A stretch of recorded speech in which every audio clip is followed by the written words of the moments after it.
If anyone ever asks me about those first few years after graduation, I jump straight into the story of the day we opened Studio 402. Our little studio, mine and Liam's, tucked into a gritty old loft in Soma, San Francisco. We didn't go with the polished name we used to fantasize about, NNL architecture. Liam insisted on keeping it raw. Studio 402. That's where it all started, Jordan. The place we almost lost each other, and then found each other again. The loft was about 1,200 square feet, with rent at a brutal $8,500 a month. Every bill felt like a bite out of my soul, and that classic foggy bay view sparkling in the mornings. We sank another $75,000 into setting it up. A massive drafting table just like the ones back in school, a 3D printer, Revit, and Rhino licenses, ergonomic chairs for Liam because his doctor was adamant about protecting his back, and a little kitchen corner with a serious espresso machine. Black, no sugar, the way I've always taken it. Those early months, I was running on pure California ambition. I hunted projects like a man possessed. Cold calling tech startups in Mission Bay who needed open-plan offices, pitching Victorian remodels to rich homeowners in Pacific Heights, even submitting proposals for an LGBTQ+ community center in the Castro, straight out of our old thesis dreams. Liam, we're gonna build a killer portfolio, then leap into high-rises for Google's Mountain View campus. I'd yell late at night, eyes bloodshot from coffee and Red Bull. But Liam couldn't keep up anymore. His heart, after that collapse and the congenital atrial septal defect with mild pulmonary stenosis, just wouldn't let him. The docs at UCSF were crystal clear. No all-nighters, no high stress, no caffeine after 3 p.m. He used to visualize in 3D like a wizard, cutting balsa models till 2 a.m. Now, after 10 p.m., he'd start coughing, hands shaking, dark circles under his eyes. One night, he suddenly dropped into a chair, clutching his chest. Jordan, I need to lie down for a sec. I freaked. The hospital flashbacks from 3 years earlier hit me like a truck. After that, I went full overprotective mode. I pulled the all-nighters myself, sent him home early, pretended everything was chill when he'd check in. Liam gave me that sad smile. You think I'm an invalid now? I can still cut a clean model, babe. But I watched him pull back, sketching less, staring out the window at the Golden Gate Bridge with this faraway look. I'm useless now, Jordan. You're carrying everything, and I'm just watching. I didn't argue. Instead, I hid all the financial pressure. Rent ate 60% of our revenue. Software, insurance, and marketing credit cards were piling up. When Liam asked, "We good, baby?" I'd grin, kiss his forehead. We're golden, babe. Just stay healthy for me. But alone at night, staring at $15,000 in unpaid bills, I knew we were building on sand. The first real cracks came from all the stuff we weren't saying. Liam snapped over little things. I snapped back to hide my fear. The loft felt heavy, like a storm rolling in. We'd escaped our conservative families, stopped hiding our queer love, but that freedom was now resting on a pile of tiny lies. Me hiding money, him hiding frustration. The real storm hit one November afternoon when the wind off the bay was rattling the windows. 3 slow, polite knocks. Liam opened the door, and there stood his mom, Eleanor. Silver hair in a neat bun, gray coat, that same silver cross pin glinting on her chest. She told him his dad was falling apart. Drinking hard, sky-high blood pressure, hospitalized twice. Then the ask, "We want to build a small family chapel on the property for private prayer. I can't think of anyone who understands sacred space better than you. Just come home for a few weeks and design it for me." I shut it down immediately. I knew the trap, using guilt, using his dad's illness to pull him back into their control. But Liam looked at me, eyes steady in a way I hadn't seen in months. "I need to do this, Jordan. Not because they want me to change, but because I need to face it. If I keep running from Texas forever, I'll never really be free." I fought him on it, but it was useless. He flew back alone. The nights before he left, we lay together wide awake. I held him tight. "If anything feels off, call me. I'll be on the next flight." He told me later, voice calm, eyes red. At first it seemed okay. His dad frail but forcing smiles, talking about the chapel like a normal family project. Then the truth crept out. Long prayer sessions. The old pastor laying hands on Liam's chest, begging God to heal my son from sin. His mom crying, "Your heart condition is a sign, Liam. If you just change, give up that lifestyle, God would heal you completely." He almost broke. Sat alone in his childhood room, staring at the Virgin Mary painting on the wall, old guilt crashing over him like a tidal wave. By day 4, I couldn't take it. I canceled everything, flew red-eye to Houston, rented a car, drove straight to their house, walked in on a full, spiritual healing session. Pastor praying loud, mom sobbing, dad gripping Liam's hand. Liam sat there pale, eyes empty. Enough! I walked right up, pulled Liam to his feet. "We're leaving." His mom wailed, "You don't understand. We're trying to save him." His dad growled, "You're destroying my family." I looked him dead in the eye. "No, sir. You're destroying your son. Loving a man isn't a sin. His heart condition is congenital, it's not punishment. If you keep using God to make him hate himself, you'll lose him for real." I got Liam out the door. Outside, the Texas wind whipped hard. Church bells echoing in the night, the same bells he heard every Sunday as a kid, now sounding like goodbye. On the drive to the airport, Liam finally broke down in the car. Not sad tears, relief tears. I was gonna stay, gonna try to change to make them happy. But when you walked in, I realized I can't build a future on lies from the past. That night flight back to San Francisco, Liam slept on my shoulder.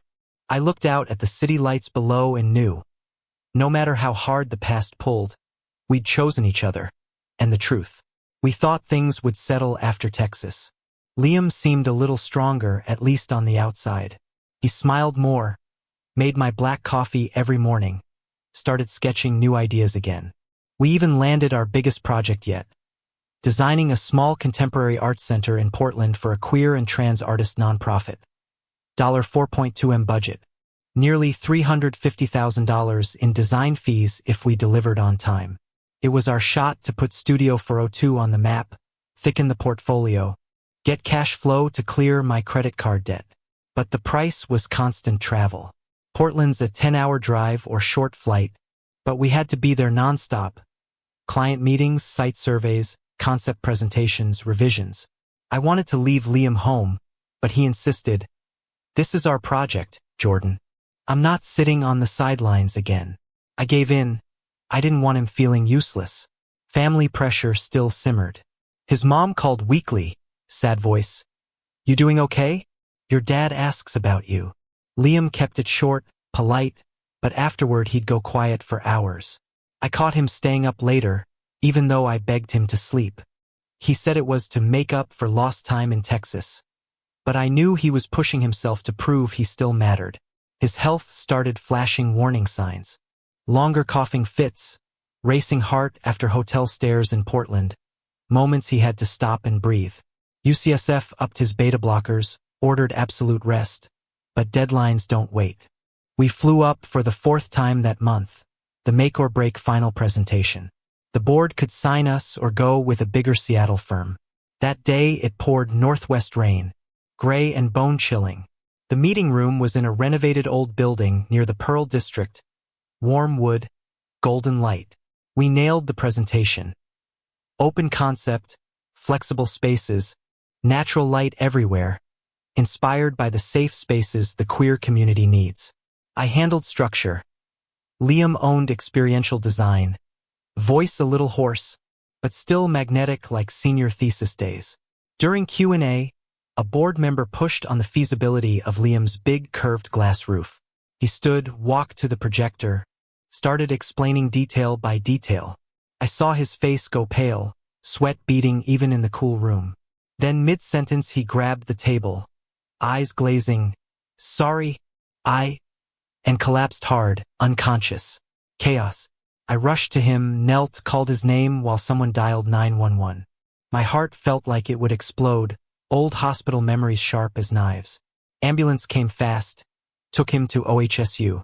I sat by the ER bed holding his cold hand, mind spinning from exhaustion, fear, anger with nowhere to go. Doc said same as before. Acute stress spiked pulmonary pressure, temporary arrhythmia. Not life-threatening, but monitor a few days and drastically cut workload. I nodded numbly, eyes stinging. When he woke that evening, he gave me a weak smile. Sorry, babe. Ruined the presentation. I forced a grin, kissed his forehead. You scared the shit out of me. Project later, your health first. But the presentation was ruined. The board let us submit revisions, but the vibe shifted. They started doubting a tiny studio, especially when one partner collapses mid-pitch. We flew home the next day, silent the whole flight. The pressure finally exploded a few nights later back at the loft. I was at the big table, eyes burning, trying to salvage Portland alone. Redrawing the roof cheaper, cutting details, rebudgeting. Liam came over, wanting to help. Let me look with you, baby. I still think we can keep the curve if we switch materials.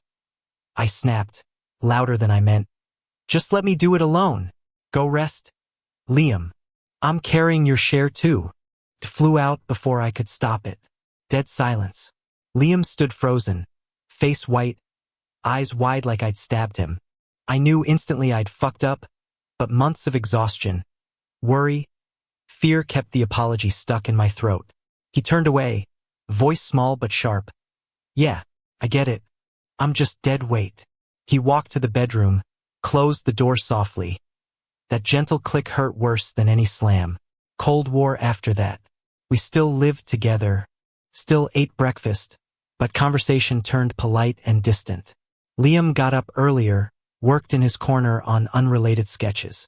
I stayed up alone, pretending to be busy so I wouldn't have to face him. Accidental touches, we both flinched away.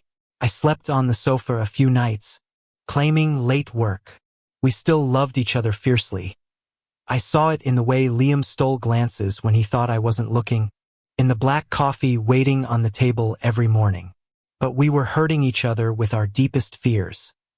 Me terrified of losing him again, controlling everything.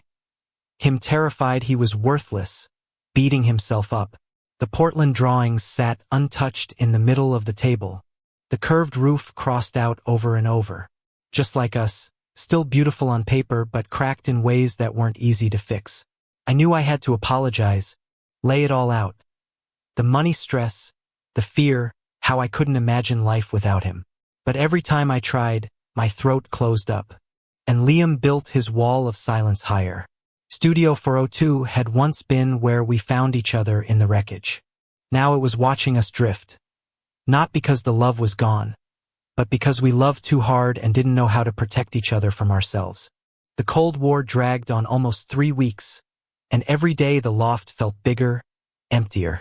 We still said good morning, left little notes, fresh milk in the fridge, Portland revision deadline next week. But no more back hugs while one of us drew. No more laughing over critiquing each other's lines. I moved to the sofa permanently, claiming the table needed space. Truth was, I was scared to lie next to him and not be allowed to touch. One late December evening, relentless San Francisco drizzle outside, Liam came out of the bedroom holding a small suitcase. He stood by the big table, watched me hunched over my laptop, and said softly, "Jordan, I think we need some space." My head snapped up, chest tight. "What do you mean?" "I'm checking into the UCSF inpatient program for 2 months. Intensive treatment for congenital heart conditions, stress management, cardiac rehab. Private room, 24/7 monitoring, and group therapy." He paused, voice trembling a little. "I need to do this for me. And I think you need time to breathe too." I wanted to fight it. "No, stay here. I'll take care of you." But my own words, "carrying your share," echoed loud. I swallowed the old protective bullshit and just nodded. "If that's what you need, I've got you." The day he checked in, I drove him to the Parnassus campus. Still raining, windshield fogging from our breath. I carried his bag all the way to the room. Simple, bright window overlooking a little hospital garden. Liam turned, hugged me hard. The first real touch in weeks. Stop blaming yourself, okay? This isn't your fault. I nodded into his shoulder, tears falling anyway. Then he let go, gave me a tired smile. Just 2 months. When I'm back, we'll really talk. Door closed. I stood in that familiar hallway, heart aching. This time no emergency, no fear of death. Just the biggest silence we'd ever had. The first days without Liam, the loft felt alien. One side of the big table empty. His pencils still lined up neat. A few loose sketches with those soft curves he drew before collapsing in Portland. My self-made coffee tasted like nothing. I kept working. Finished the Portland revisions. Emailed clients, even won a small remodel in Bernal Heights. But coming home alone to that huge space every night, I finally admitted what I'd been avoiding. Every line, every space I designed only truly came alive when Liam was there breathing life into it with me. A building can be gorgeous, towering, award-winning, but without the person you love to argue over a roof curve or a shaft of light, it's just empty floors. I started changing little by little. Joined an online support group for partners of people with chronic heart conditions, late-night Zooms, hearing others talk about letting go of control, loving without turning into a jailer. Read books on boundaries and codependency, margins full of notes. Some nights I sat on the loft floor spreading out all our old drawings from college to now. My lines strong and practical, his soft and emotional, and realized we're most beautiful when we let each other keep our own color. I wrote Liam actual letters, no email, no texts, long handwritten ones mailed to the hospital. Told him about new projects, how I was learning to shut the computer at 10 p.m., how I was practicing his favorite pasta without burning it. Apologized for turning love into a burden, for making him feel less than. You're not the sick guy I have to shield. You're my equal partner, even with the limits your body sets. I'm learning to respect those limits instead of trying to erase them. I didn't expect quick replies. Just knowing he read them was enough. End of the second month. I got a letter back. His handwriting still gorgeous, though a little shaky from meds. Jordan, I'm learning too. Learning my body isn't the enemy. Learning to say I need rest without guilt. Group therapy's been huge. Met other gay guys raised in strict religious homes who are thriving anyway. I don't blame myself for my heart anymore. I miss you like crazy. Miss the way you scrunch your nose doing load calcs. Miss your laugh when I overdo a curve. These 2 months are the quiet we needed between floors while we build. When I'm back, we'll keep going on stronger footing, where both of us get to be fully ourselves, limits and all. Love you. I read it by the loft window, fog lifting to reveal the Golden Gate in the distance. The silence between floors had hurt like hell, but it was teaching us how to build higher, stronger, not by shielding each other from storms, but by standing together in them. 1 week till discharge. I cleaned the loft, bought fresh flowers for the kitchen corner, and started a new drawing. Not for any client, but a sketch of our future house. Single story, lots of windows, backyard big enough for herbs, little studio attached. I left half the table blank, waiting for his hand to lay down the first lines. The silence was ending, and I knew when Liam's footsteps echoed on the loft's wood floors again, we'd start fresh. Not from zero, but from a foundation tested by fire, one that had learned to hold its own cracks. Discharge day landed on a rare sunny February morning in San Francisco, golden light everywhere. I waited outside UCSF holding simple white daisies, his favorite, not too scented. When he walked out, hair a little shorter, face brighter, healthier, I only managed, "Welcome home, babe." We hugged right there on the sidewalk, not caring who saw, and I felt his heartbeat steady and strong against my chest. Back at the loft, we didn't rush anything. No frantic makeup sex. No diving straight into drawings to catch up. We just cooked dinner together. Pasta with homemade tomato sauce. Sat by the window watching the bay. Talked slow. I told him about the letters, shutting the laptop at 10. He told me about group therapy, new friends in the program living full lives with heart conditions. We apologized, simple, no speeches, I'm sorry I let you carry it all. I'm sorry I turned love into chains. Then, like the universe winking at us, the competition invite landed the following week. International Healing Spaces Award, prestigious prize funded by a major New York health foundation for architecture that promotes physical and mental well-being. This year's theme, Architecture as Medicine. First place, $150,000 cash plus actually building a healing pavilion on the grounds of a famous Manhattan hospital. The twist, or irony, was the jury. Professor Harlan was on it, that old conservative critic who'd torn into Marcus and made Liam shrink during senior crit. Plus a few classmates who'd smirked when they heard we started our own firm. Two gay guys with a tiny studio in SF. They'll tank fast. I was ready to skip it, but Liam's eyes lit up. The first time in months I saw that fire again. Let's do it, Jordan. Not to prove anything to them, to prove it to ourselves. We know what healing feels like. So we jumped in. Liam led the concept. No flashy high-rise, no cold glass and steel. He said, let's design a healing pavilion for cardiac patients and their families, where architecture doesn't just shelter, it actually heals the soul. The idea was heartbreakingly beautiful because it was carved from our own flesh. Soft elliptical form wrapping an indoor garden, wind-protected but flooded with filtered natural light through UV glass roofing. Curved walls of warm wood and handcrafted terracotta brick, embracing instead of imposing. Quiet alcoves, private nooks where a patient can sit alone listening to gentle water over a living wall, or where loved ones wait without feeling trapped. Wide corridors, ergonomic seating everywhere, circadian lighting, a central open roof space so patients can lie back and see sky, something Liam missed most in hospital. I handled structure, wind loads on the glass roof, column-free span for openness, natural ventilation to cut infection risk. But this time I didn't hog it. Every evening at the big table I asked his input before locking anything. When he got tired, we stopped, no arguments, no pushing. Some nights he'd sketch 2 lines and fall asleep on my shoulder. I'd carry him to bed, then keep going with one rule: no all-nighters. Slower rhythm, deeper work. We talked feelings more. This curve reminds me of when you pulled me out of my parents' house in Texas. This light is exactly like the morning I waited for. You to come home. Every detail carried scars, hospital stays, Cold War, fear of losing each other, but now transformed into healing space for others. Submission day.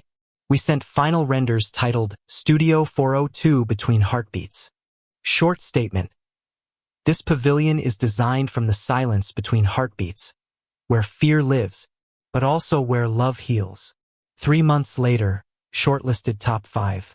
Then finals, live presentation in New York in front of the jury, Harlan and old faces included. We flew together. Liam stronger from rehab, but I still held his hand tight on landing. Big meeting room, harsh lights, Harlan center seat, same stern face. Our turn. I covered technical. Liam owned experience, voice clear, confident, no tremor. When Harlan challenged in his usual gruff tone, this feels too soft, too emotional.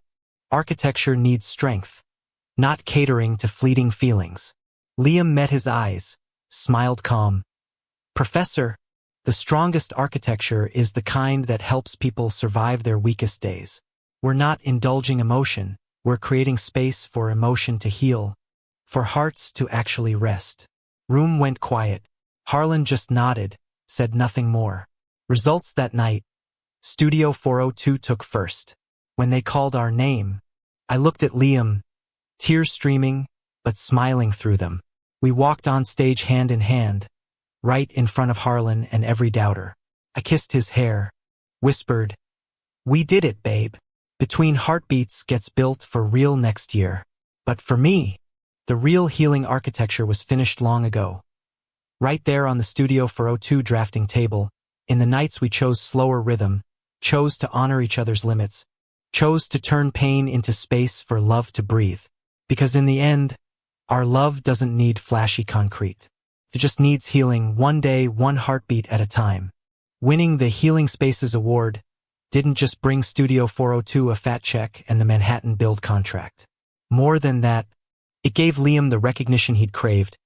People finally saw his talent, not as Jordan's boyfriend or the sick guy we feel sorry for, but as a brilliant architect with rare depth and sensitivity.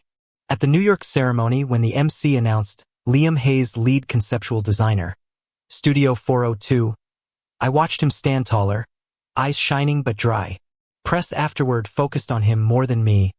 Young architect with congenital heart defect designs, award-winning pavilion from lived experience. How vulnerability became strength. In modern architecture. Even Harlan sent a short email. Well done, Liam. You proved me wrong. No apology, but from Harlan that was revolutionary. We bought land with the prize money plus sensible loans.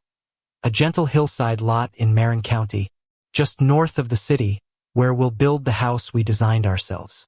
Single story, L-shaped wrapping a sunny courtyard. Gently sloped green roof for summer shade. Floor-to-ceiling glass flooding every corner with light. No dark hallways, no closed-off rooms. Living room flows into kitchen and the small studio beyond. Big drafting table centered, looking out over Golden Hills and distant Mount Tamalpais. Master bedroom with east-facing windows so morning sun wakes us instead of alarms. And a little quiet alcove, like the pavilion. Comfy armchair. Warm curved wood wall, where Liam can rest when his heart needs it without hiding away. We oversee construction ourselves, driving up weekends to watch it rise. Some days Liam's tired. We just sit on the hill eating sandwiches, watching the frame take shape. See it?